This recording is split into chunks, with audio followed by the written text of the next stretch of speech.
Sallallahu Alaihi Wasallam. Kadang sulitnya hidup kita itu cara Allah untuk mendidik kita. Saya kalau di lampu merah, nampak saya orang jual kerupuk, orang jual keripik, orang jual tisu. Saya beli kerupuknya, saya beli keripiknya, saya beli tisunya. Saya bawa pulang ke rumah. Kresek besar. Awal-awal dulu Ustazah Fatimah terkejut. Kenapa banyak sekali beli kerupuk, keripik? Bukan dimakan. Saya bilang kasihkan aja ke santri. Kenapa dibeli tisu kita masih banyak? Karena saya melihat bola mata penjual itu. Saya sedang melihat diri saya 30 tahun yang lalu. Saya tidak sedang melihat penjual kerupuk. Saya sedang melihat diri saya waktu kecil dulu. Tadi malam di pesawat saya sempat membuat tulisan, saya kirim ke teman kecil saya. Karena dia me-WA saya 2 hari yang lalu. Selamat milad sahabat kecilku, kata dia. Saya belum balas WA-nya. Jadi tadi malam karena dari Jakarta ke Pekanbaru saya tak bisa tidur. Saya tulis bagaimana kami kecil dulu. Kami kecil tidak susah-susah banget. Ada duit jajan, itu ada. Duit jajan untuk sekolah insya Allah ada, nggak pernah kekurangan. Dia pun begitu juga. Tapi kami waktu itu kelas 4 SD. Kami sama-sama jualan kacang di tempat festival dangdut. Saya ingat itu karena dia mau WA saya. Saya bilang, kau masih ingat dulu kita jual kacang di festival dangdut? Dibalasnya, menetes air mataku, Ustadz. Kau ingatkan lagi kita dulu. Saya kalau ada orang jualan, lalu ustazah ini bertanya, kita beli enggak bang? Kita beli enggak Ustadz? Itu saya jawab, beli.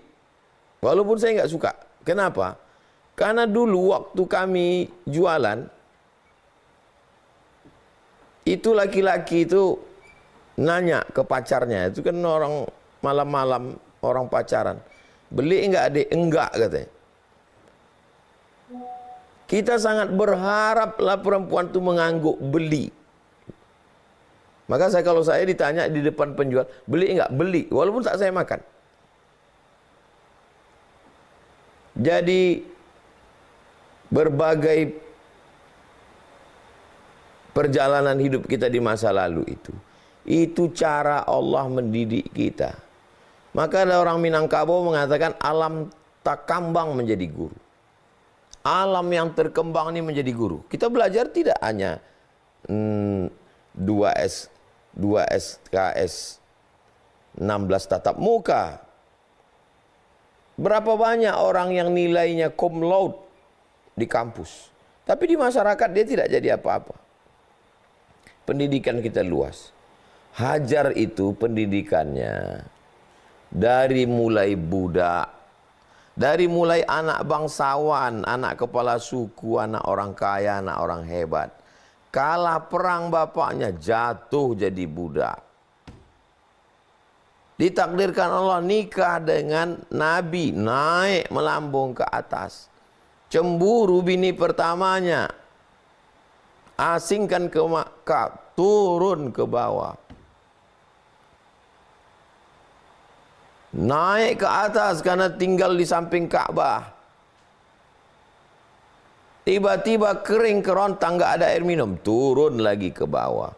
Dapat air Zam-Zam, naik lagi ke atas.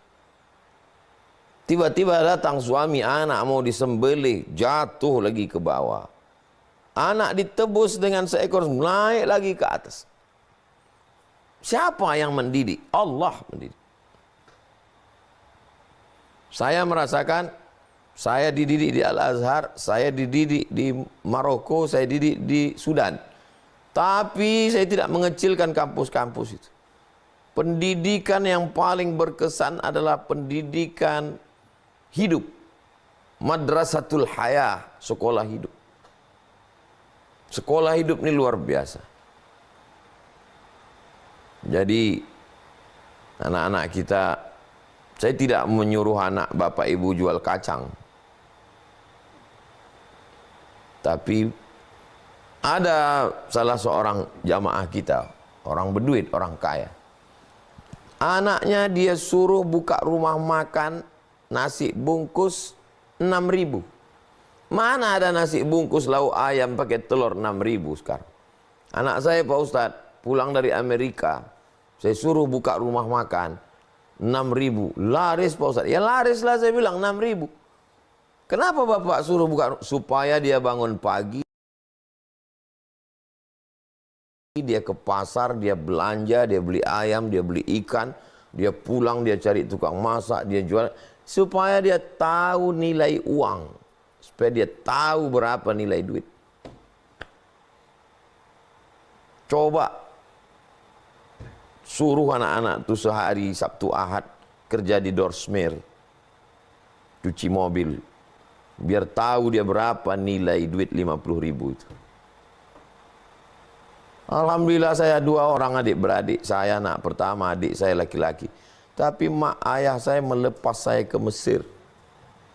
Itu pendidikan yang luar biasa. Di Mesir kita di kelas mungkin berapa persennya, tapi lebih banyak di luar kelas. Bagaimana berinteraksi, bagaimana berkawan, bagaimana bersahabat. Demikian, wallahu a'lam bishawab.